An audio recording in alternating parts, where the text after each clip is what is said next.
د سخت ژمي یخه شپه وه.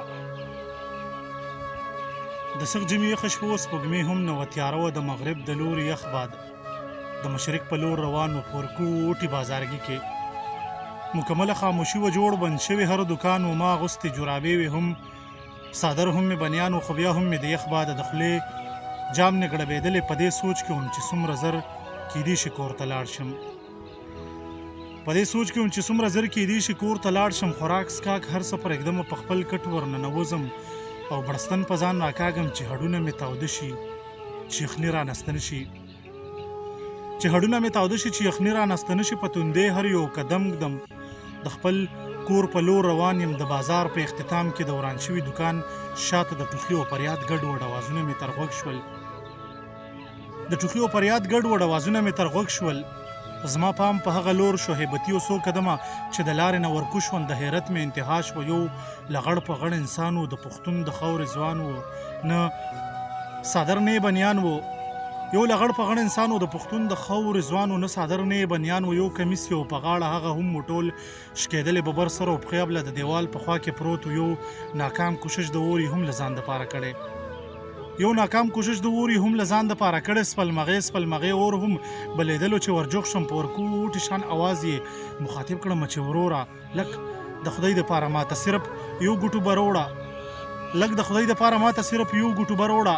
په نازک حال یې زه پوه شوم، دستي پاسېدم روان شم. د اوبو پیدا کېدو له په هر لور مې منډې وکړې. خدای زما همت په ځای کړو. یو چاټۍ په نظر راغله، پرې د خاورې کنډول پروت و. سمدستي مې کنډول ډک کړو، بیخي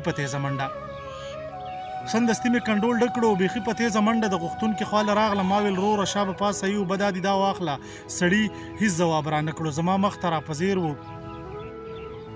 راپذیر و. دوباره مې آواز ورکړو، بیا یې هم ځواب رانه کړو. سمدستي مې په لاسو کې سر د ځمکې راوچت کړو، په غېږ کې مې راکېښو، په سینه مې لاس کېښو.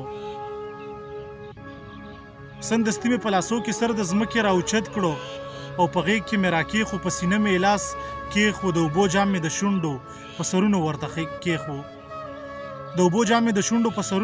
کېښو، خو د سر سینې احوال یې د ژوندو په شانتې نه و. د وجود هر یو اندام یې د خوړ کاڼي وسا شوې. جام د لاسه مې ګزار شو، په وجود مسکته راغله. حق حیرانه ورته ګورم، لا وارث مړي لجاړم. خدایه چاته چغې وکړم، خدایه کوم درته یوسم، خدایه څوک د دې قاتل کړم، خدایه دا کافر مشرک نه، خدایه دا معصوم پښتون خو خپل وحشي پښتون وژلی. خدای ستا یې په لوی لوز هیڅ ادوار د رزق نه و. د افیم چرس کاروبار یې د بچو رزق ګڼلو. دا سوچ نه لري خالقه چې خالق او مخلوق سوي، او د ژوند د تیرولو د خالق حکمونه